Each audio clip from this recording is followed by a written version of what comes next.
Let me start the screen sharing. Please wait.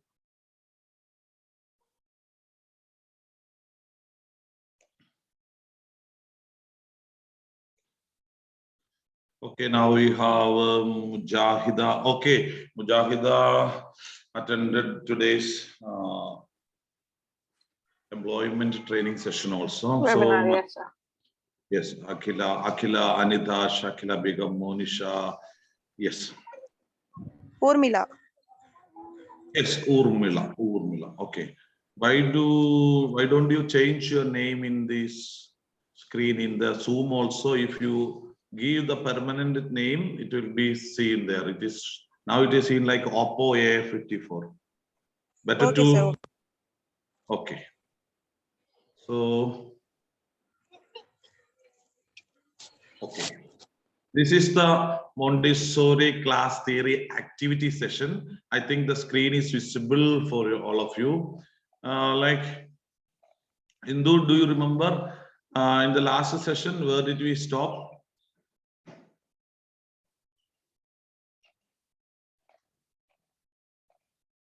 You can say.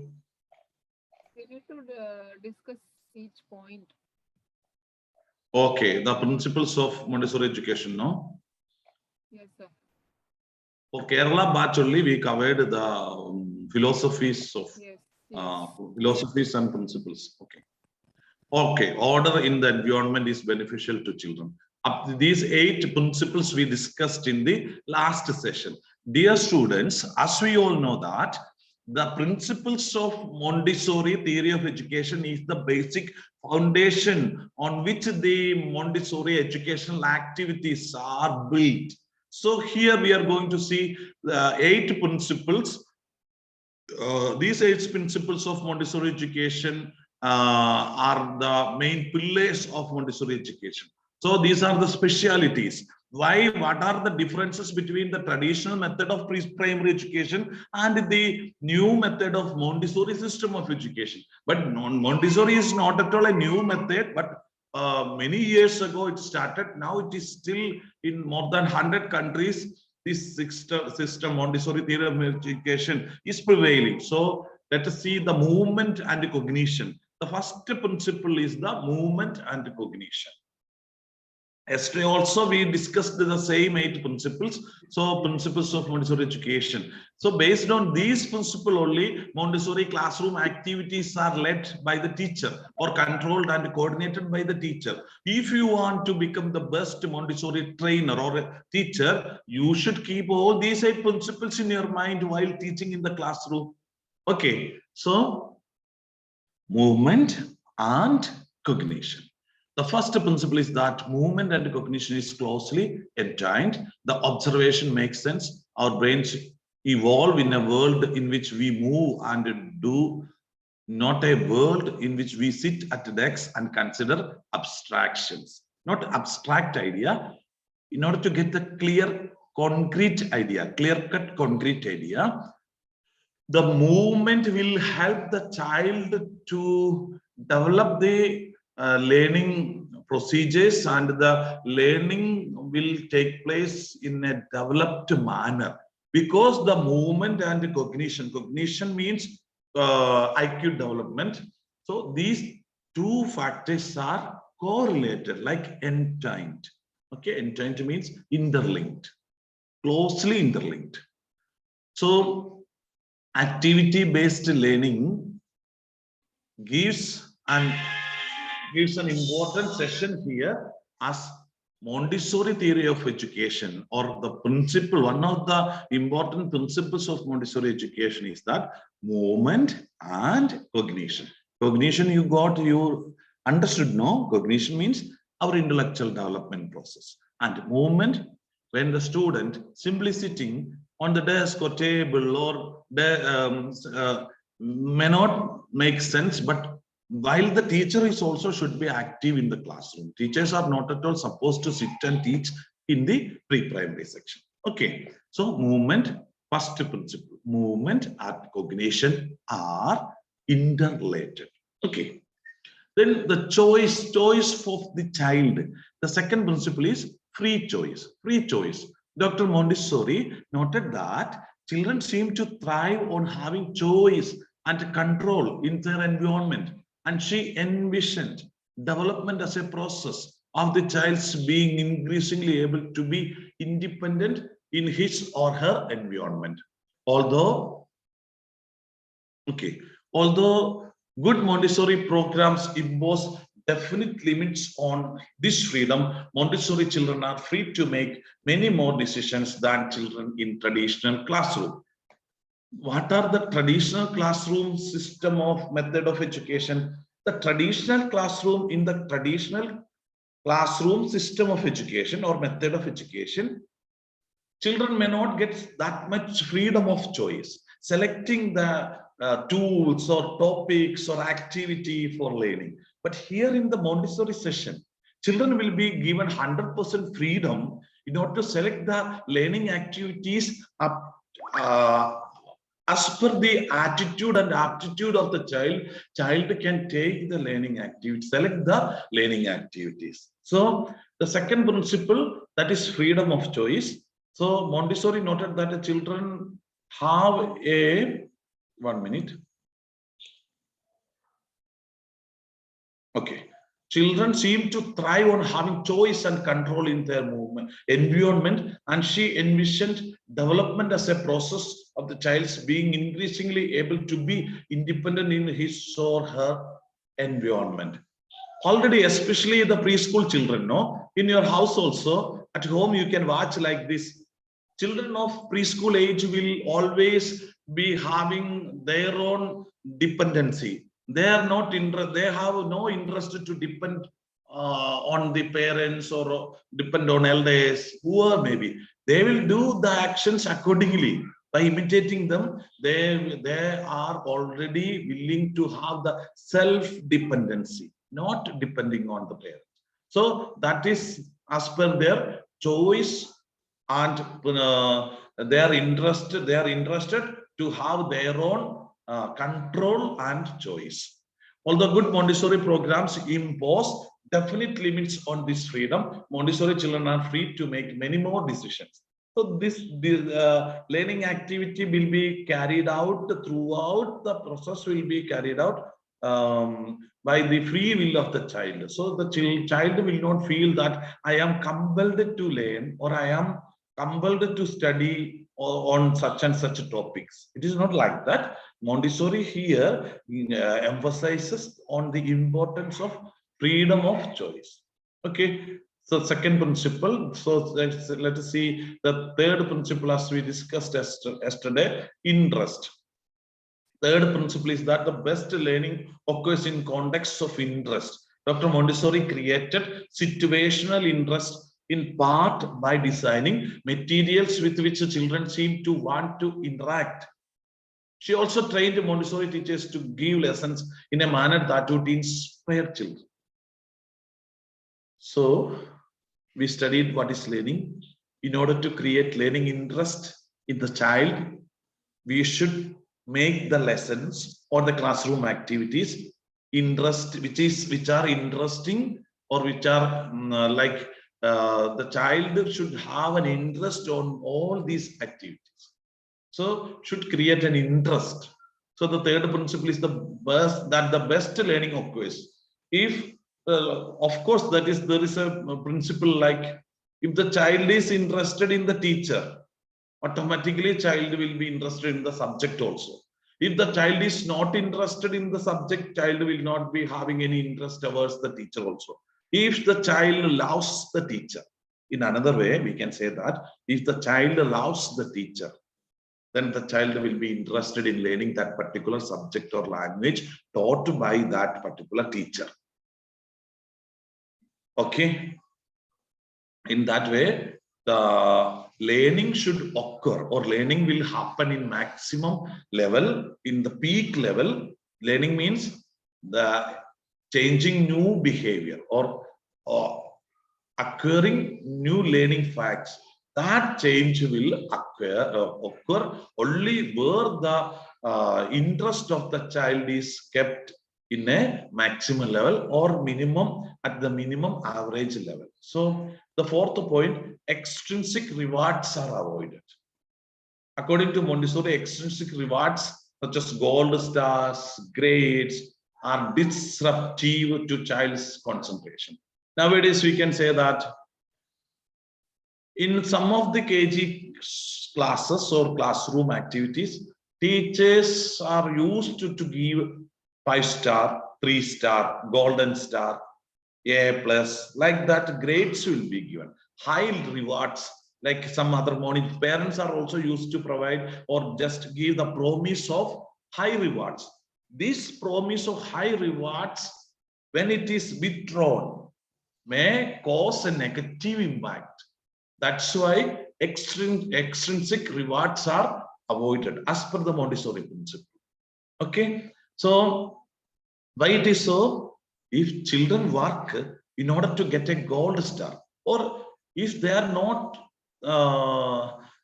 working in their own will, based only on motivation, when the motivation is withdrawn, what will happen?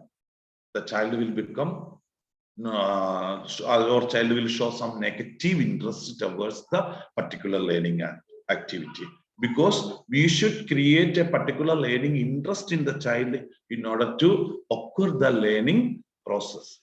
So the fifth point, learning with and from peers, peer group learning. What does it mean here? Peer group learning means in traditional schooling, as we know, younger children are more apt to play side by side, but not necessarily together. Whereas elementary age children are intensely social. In order to create some social skill development, and the peer group, some learning will help the students to acquire some social skill development, as well as the learning also will be fun for them. If the learning is enjoyable, automatically children will show some interest in the learning activity. In order to make learning enjoyable or to make the children happy, we can create learning interest, or we can make peer group learning in the classroom itself. Peer group learning, as you know, some of you are working teachers, peer group learning will create some interest among the children. Learning in context, that means based on the particular subject of the context, the child will be interested in that particular subject. So we should be able to create the learning context as per the topic of the lesson. So in traditional schooling, children sometimes learn without understanding how their learning applies to anything besides school tests. We also studied in such a method, only exam-oriented teaching. What we focus, only answers. So studying by heart the answers, the question answers, are the duty of the students. When and where, how we will be able to create learning interest? Because only we have to ask the students, study the answer.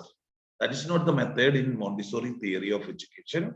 Here it is said that learning in context means Dr. Maria Montessori reacted to this by creating a set of materials and a system of learning in which the application and the meaning of what one was learning should come across to every child, rather than learning largely from what teachers and texts said to them. Children in Montessori programs learn largely by doing. In traditional schooling, children sometimes learn without understanding how their learning applies to anything besides school tests.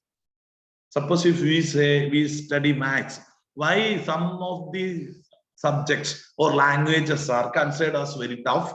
Because learning were compelled to study without knowing the facts or without knowing the real meaning of the topic of the lesson. Here, traditional schooling children sometimes learn without understanding how their learning applies to anything besides school tests.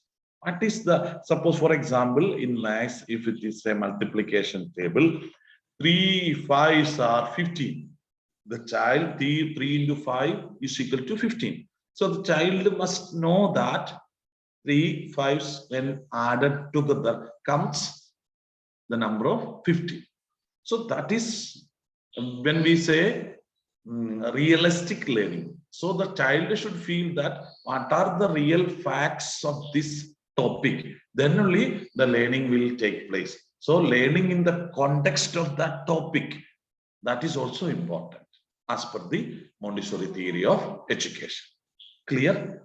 I do request all of you to write down the topics or doubts or points which you note down. You may ask you at the end of this session, while the discussion time, you may ask or you will get the time for clarification. So please keep notes and ask me doubts. We will clarify all the doubts at the end of the session during the discussion time. Okay. The 7th point,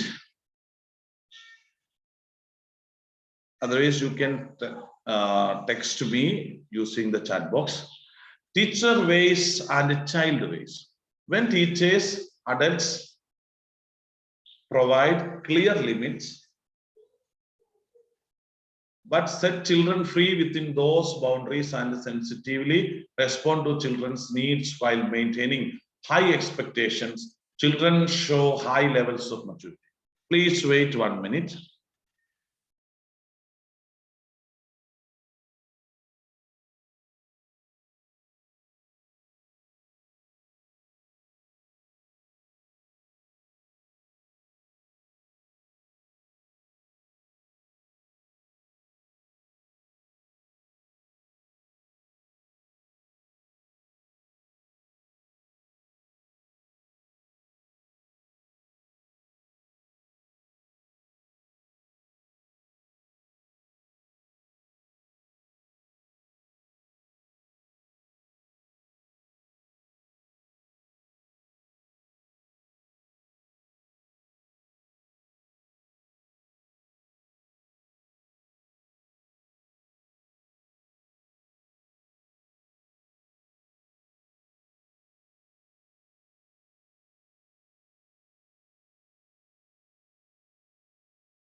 Sir, are you there? 1 minute. Okay, I told you no. Please wait 1 minute. Okay. So teacher ways and child ways. When teachers or adults provide clear limits but set children free within those boundaries, in the classroom we will give the maximum freedom, but we will set some boundaries and that sensitively respond to children's needs while maintaining high expectations. Children show high levels of maturity. Teacher ways and child ways. Why it is here written like that? This is called child-centered education system, not teacher-centered education. So child-centered education system means the needs and requirements, everything will be considered based on the requirements and demands of the children, not the requirements or demands of the teacher will be considered. So teacher-centered education is the traditional method where the teacher will ask the questions and students are supposed to answer, or the teacher will teach some lessons, then the students are supposed to answer on particular topic. But here, when it comes like teachers or adults, like we may give some opportunity to clear and we will set some limits, and but within that limits children will be given maximum freedom, and then we will ask them to ask doubts, we will help them to ask questions. Their curiosity, development of curiosity will be supported by the teacher. Then number 8, the last principle of Montessori theory of education, order in environment and mind. See, these all principles, if you want to take a parental awareness session, when you can ask your children, mothers or your parents that, are you interested to create learning interest in your child? What is the answer? These 8 principles will help the child. If these 8 principles are kept in the mind of the parent or the teacher while studying at home or in the classroom, will be helpful to create learning interest in the child. Without having the learning interest factor, how will we able to say to the child, study, study, study? That is the most important. So we should be able to create a learning atmosphere. That atmosphere is called order in the environment and mind. The mind and body should be able to give full concentration on the particular topic of learning. Clear? So Montessori classrooms are very organized and kept in an order. Those organized classrooms which are kept in an order, that means those study materials. There are many tools used as the study materials, learning materials, both physically and conceptually. Those physically and as per the ideas or as per the topic, conceptually, everything is in an order. If your child is keeping the books, or if you arrange all the study materials of the child, even if it is in the home or at the classroom, the child automatically will feel that an order of learning process, that order, that atmosphere will create some kind of learning interest in the child. So this point is also the most important. How to create learning interest? To keep all the things in an order. Even if it in your own study room, if you have a study room at home, is everything in an order or kept neatly? And you know, all those things are arranged in an order of study. Order of study means as per the curriculum, everything is arranged in the classroom. That will create a new learning environment. That environment is called as the order in environment and mind.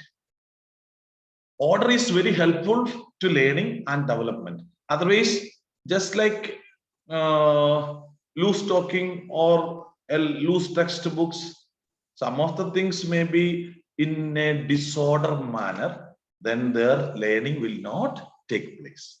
If the things or learning materials are not in order, the learning will not take place. Clear?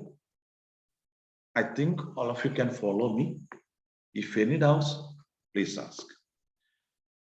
Okay, and that Maria Montessori was right on target in creating very ordered environments in schools.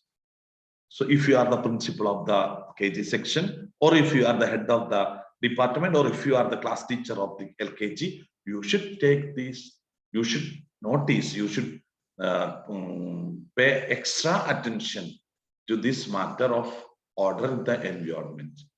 It is also speculates on the potential neurological impact of presenting orderly sequences of materials intended to tune the senses. See how wonderfully it is written, tune the senses. How the tuning will take place? It is also speculates on the potential neurological impact. What is neurons? What are the neurons? The brain cells are called as the neuron. Okay, have you heard about NLP, neuro linguistic programming? Even the brain is the hardware of our computer. Okay, even if you sleep, this computer is not sleeping. That's why the subconscious mind in the brain, there is a part which is not taking the rest. Even if you switch off your smartphone, tomorrow when you get up in the morning, you turn on the phone. Does the time change? No. Why doesn't it? It will not change because the software built inside the smartphone is continuously working. So our brain is a software. Okay, well designed by the Almighty God. So that neurological impact, the brain neurons will have such kind of a language system that is called NLP. So that neuro-linguistic programming, that neurological language programming will be saved in an order. That order in the future will lead the child to be a good scholar, having the good learning interest. If we keep this order of environment, learning atmosphere from the classroom or from the study room at home, that will create a good impact in the future of the child. Okay, it also speculates on the potential neurological impact of presenting orderly sequences of materials intended to tune the senses.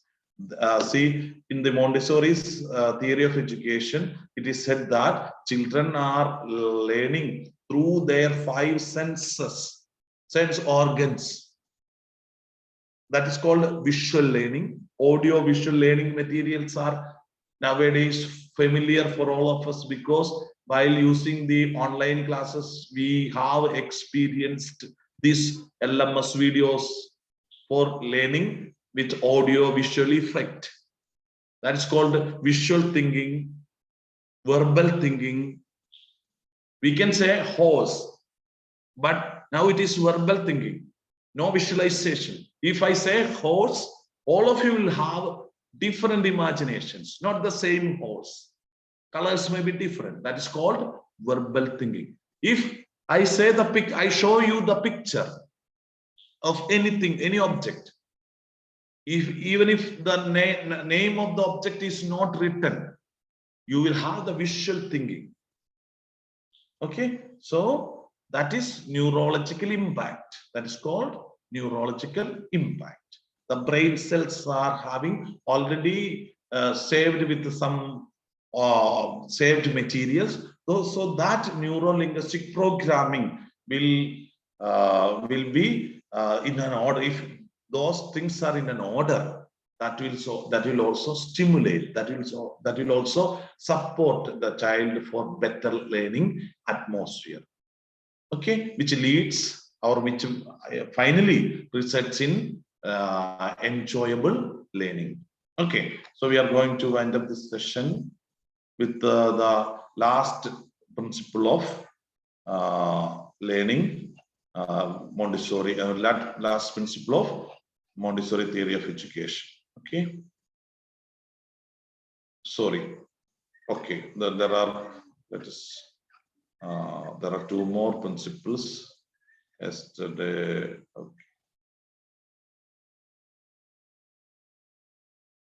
okay, order in the environment. Yes, only 8 principles. Okay, yesterday also we discussed the same 8 principles. Movement and cognition, learning and well-being are improved when people have control, their free choice. People learn better when they are interested in their interest in learning, and tying extrinsic rewards are extrinsic rewards are not good, but they should have their own inner interest for learning. Collaborative arrangements, that means the interaction of the teacher or adult people, learning situated in meaningful context. So the context of learning is also important. Particular form of adult interaction are also good. Order in the environment is beneficial to children. Okay, let me stop the screen sharing. Please come back to the live screen. Now this is time for discussion. We have got only 2 more minutes for discussion. You can unmute your microphone. Please turn on your videos and ask me the doubt now itself.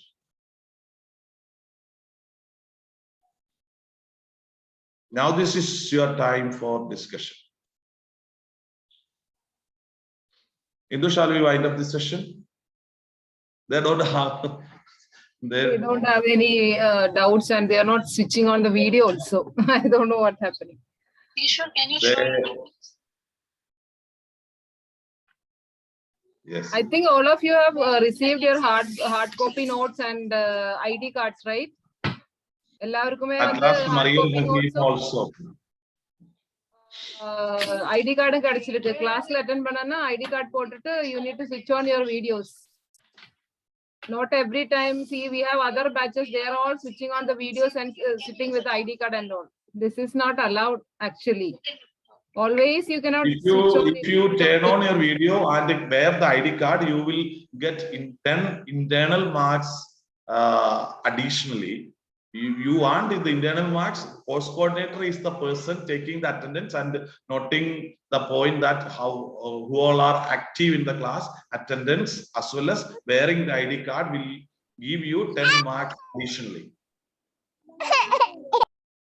Correct? Clear?